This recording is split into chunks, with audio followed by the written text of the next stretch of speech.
There's ulting around the map. There's tapping Q at people and picking your spot to all in.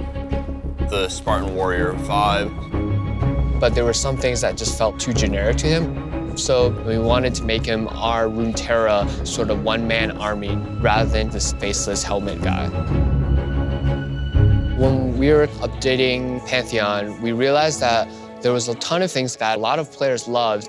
And I think ideally, we always want to keep that kernel of why there are still players who love that champion. So we thought, how can we not break a character and still bring it forward to a higher standard? But whenever we consider champion updates, we usually kind of are deciding whether or not to change a character or to move the character's story forward. With Pantheon, what we ended up doing is sort of summarizing all his lore that had existed, because we realized a lot of players really did like the character of Atreus as part of old Pantheon, and then using that as like the first 50% of his new bio. So old Pantheon started out as a man named Atreus, who was a very skilled fighter and wanted to ascend Mount Targon. In the process, became a vessel for the god of war, Pantheon. With this update, the actual aspect of war died during a fight with Aatrox, and Atreus has now returned in command of his own body, but still is able to wield the aspect of war's godlike power. Pantheon's new kit, art, and lore, we wanted to make him feel like a skilled warrior. So myself and Sunny, who's another artist here on the champion team, we went through a couple of ideas. One of them was where he had all these multiple spirit arms that would come out of him. There was also an idea where he had a bunch of like swords and spears and things stuck into his shield. And we were doing a lot of different things with the spear. We had all these floating bits going on. But as the project continued, it seemed like he was a bit unapproachable, unfamiliar, too godlike. He didn't have the grit or the gravity that we wanted. Through Pantheon's development, concept art works with narrative and design. They all sort of fuel each other. David Slagle on the narrative side, he had this really great story with this battle with Aatrox.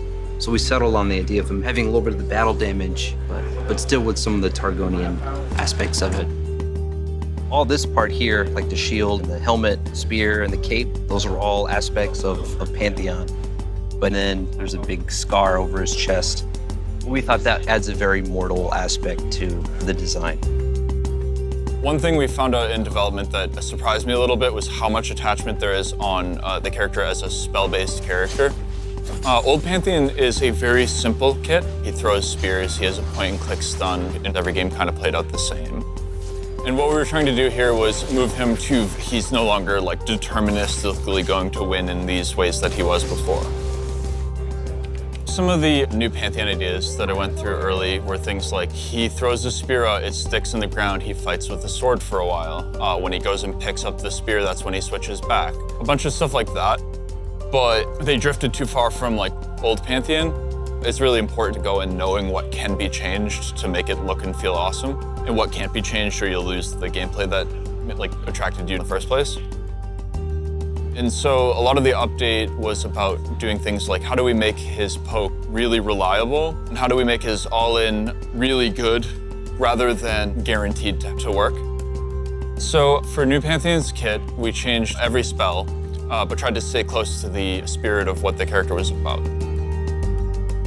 So his ult is mostly the same. We call it Grand Starfall now. He comes in at an angle and comes streaking across the ground. There are, I think, some gameplay wins to that. I expect skilled Pantheon players to like hit more enemies with their Grand Starfalls than they did with old Pantheon's Grand Skyfall.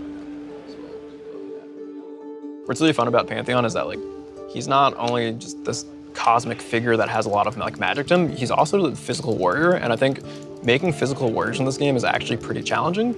He's using the physical spear shield, like he's not using magic power to fight.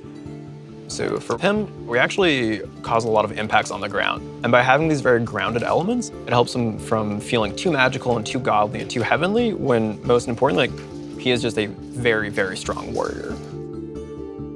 I would say I'm nervous and excited about Pantheon going to players. Like, I'm very excited to see how players react to the stuff we kept because it's much more important for an update like this to be like for the Pantheon player. A lot of the basic actions you're taking are going to be very similar to before. He's still a top laner or jungler primarily. You're still going to be trying to snowball around the map. This is still Pantheon, but requires maybe a little more skill expression, and as a result, give the character that is like clearly powerful the tools to hit even higher moments.